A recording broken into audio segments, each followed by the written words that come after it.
Assalamualaikum warahmatullahi wabarakatuh. Selamat siang semuanya. Waalaikumsalam warahmatullahi wabarakatuh. Baiklah, hari ini kami akan mempresentasikan hasil dari mini riset kami dengan judul Dunia Pendidikan Mengikuti Perkembangan Teknologi Informasi Melalui Ilmu Komunikasi. Perkenalkan, kami beranggotakan Kania Ifadinia dan saya Marisol Tia serta teman kami Nur Aziza Maharani. Jadi, hari ini kalian dari pengertian komunikasi. Komunikasi menurut para ahli diantaranya seperti yang disebutkan oleh Anwar Arifin.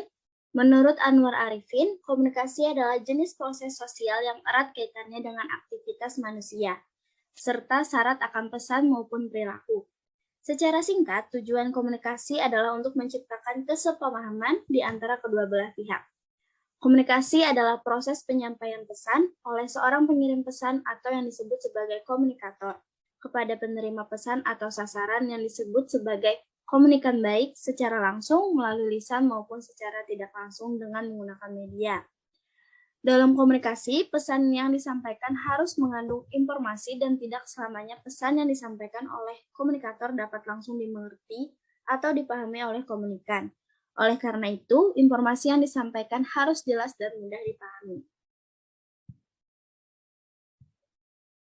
Kemudian, untuk perkembangan dunia pendidikan dan teknologi informasi, dalam dunia pendidikan, pembelajaran pada zaman sekarang ini sangat berbeda dengan pembelajaran pada masa lalu.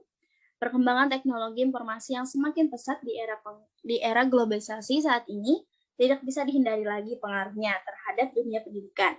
Tuntunan global menuntut dunia pendidikan untuk selalu dan senantiasa menyesuaikan perkembangan teknologi terhadap usaha dalam peningkatan mutu pendidikan, terutama penyesuaian penggunaannya bagi dunia pendidikan khususnya dalam proses pembelajaran.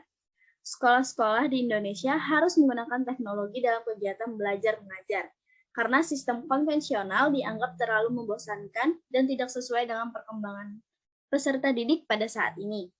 Guru dituntut untuk terus berinovasi agar peserta didik tidak jenuh dalam belajar. Untuk teknologi, kemajuan teknologi informasi dan komunikasi telah merubah gaya hidup manusia baik dalam bekerja, bersosialisasi, bermain maupun belajar. Di era sekarang ini, teknologi masuk dengan mudahnya ke dalam kehidupan kita, termasuk salah satunya ke dalam bidang pendidikan. Kemudian, teknologi di dalam perkembangannya tentu membawa perubahan dalam kehidupan sehari-hari, termasuk di dalam bidang pendidikan. Kemudian akan dijelaskan oleh Nur Aziza Maharani. Ada beberapa perdebatan terkait dengan penggunaan teknologi di dalam pendidikan. Teknologi dapat meningkatkan pembelajaran. Salah satu penggunaan teknologi dalam pembelajaran adalah sebagai media pembelajaran, seperti multimedia interaksi. Menurut Heinrich et al., multimedia interaksi adalah suatu media yang terdiri dari gambar, suara, dan bahan-bahan video yang disajikan di bawah kontrol komputer untuk peserta didik, sehingga peserta didik tidak hanya melihat gambar dan mendengar suara, tetapi juga membuat respon aktif. Penggunaan teknologi tidak sesuai dengan yang dibutuhkan di dalam pembelajaran, atau tidak adanya kontrol guru dalam penggunaan teknologi selama pembelajaran. Maka teknologi tersebut dapat menjadi bumerang. Sejumlah studi kuisi eksperimen terpisah di SMA Israel, Jerman, Belanda, dan Kolombia semuanya melaporkan tidak ada pengaruh atau bahkan negatif antara tingkat penggunaan komputer dan hasil pembelajaran akhirnya. Selanjutnya, teknologi pendidikan adalah metode bersistem untuk merencanakan, menggunakan, dan menilai seluruh kegiatan pengajaran dan pembelajaran dengan memperhatikan baik sumber teknis maupun manusia dan interaksi antara keduanya, sehingga mendapatkan bentuk pendidikan yang lebih efektif. Atau Kamus Besar Bahasa Indonesia. Menurut Yusuf, teknologi pendidikan adalah suatu proses sistematik dalam membantu memecahkan masalah-masalah pembelajaran. Pendapat ini sejalan dengan pendapat Mufoleto yang menyatakan bahwa teknologi pendidikan bukan tentang perangkat, mesin, komputer, atau artefak lainnya, melainkan adalah tentang sistem dan proses yang mengarah ke hasil yang diinginkan. Baik, kemudian akan dijelaskan oleh Kani. Ya, selanjutnya, terdapat dampak positif dari teknologi dalam pendidikan. Nah, yang pertama, informasi yang dibutuhkan untuk dalam pembelajaran itu lebih cepat dan lebih mudah. Yang kedua, terdapat perpustakaan online. Perpustakaan online adalah perpustakaan dalam bentuk digital. Yang ketiga, kelas online. Aplikasi kelas online dapat digunakan untuk lembaga-lembaga pendidikan jarak jauh seperti universitas dan sekolah-sekolah terbuka. Yang keempat, diskusi online. Diskusi online adalah diskusi yang dilakukan melalui internet. Yang kelima, sistem pembelajaran tidak harus melalui tatap muka. Selanjutnya,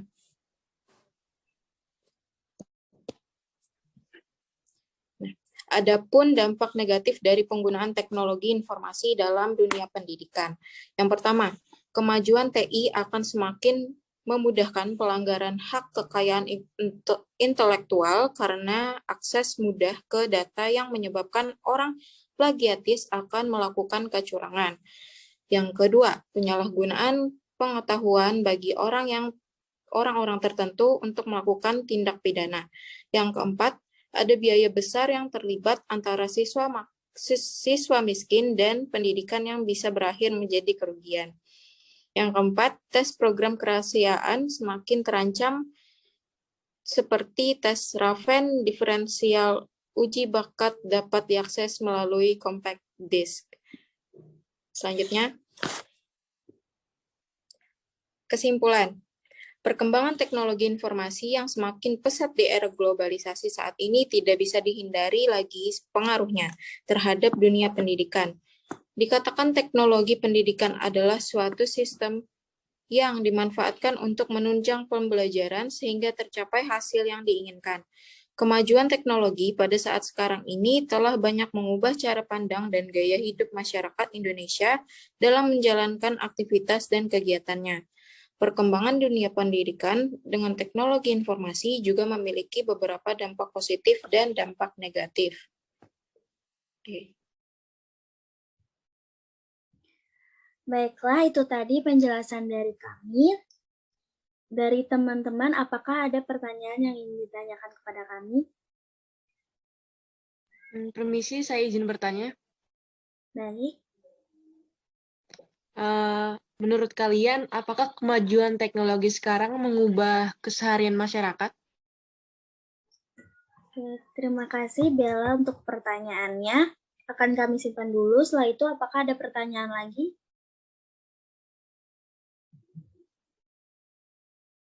Ya, boleh. Silakan untuk San. Oke, terima kasih buat presentasinya. Aku ada pertanyaan, satu aja pertanyaannya. Bisa nggak sebutin salah satu aja gitu manfaat teknologi untuk sekolah? Terima kasih. Terima kasih. Baik, aku izin untuk menjawab pertanyaan dari Bella tadi dulu. Jadi, pertanyaan Bella adalah, menurut kalian, apakah kemajuan teknologi sekarang mengubah keseharian masyarakat? Menurut kami, itu memang mengubah keseharian masyarakat karena kemajuan teknologi pada saat ini banyak mengubah cara pandang dan gaya hidup masyarakat dalam menjalankan aktivitas dan kegiatannya. Salah satunya adalah dalam dunia pendidikan, itu kami bisa merasakannya dengan mulai tersedianya berbagai macam teknologi baru, media baru dalam pembelajaran, hingga para siswa itu bisa memanfaatkan teknologi itu untuk memahami pelajaran yang diberikan oleh guru mereka. Seperti itu. Apakah ada yang ingin menjawab pertanyaan dari San? Saya izin jawab untuk pertanyaan yang kedua. Pertanyaan dari Santi, apa manfaat teknologi untuk sekolah? Menurut kami, salah satu manfaat teknologi dalam sekolah seperti menunjang sistem pembelajaran dan peradministrasian sekolah. Efektifnya pembelajaran sehingga siswa dapat dengan mudah memahami materi baru. Sekian. Oke, untuk para teman-teman yang bertanya tadi, apakah jawaban kami itu cukup? Cukup. Terima kasih. Oke, Sudah terima cukup, Kak. kasih. Baik, terima kasih untuk pertanyaannya dan perhatiannya. Mungkin presentasi ini kami akan cukupkan sampai sini dulu. Terima kasih atas kehadiran teman-teman dan mohon maaf jika ada salah kata. Wassalamualaikum warahmatullahi wabarakatuh.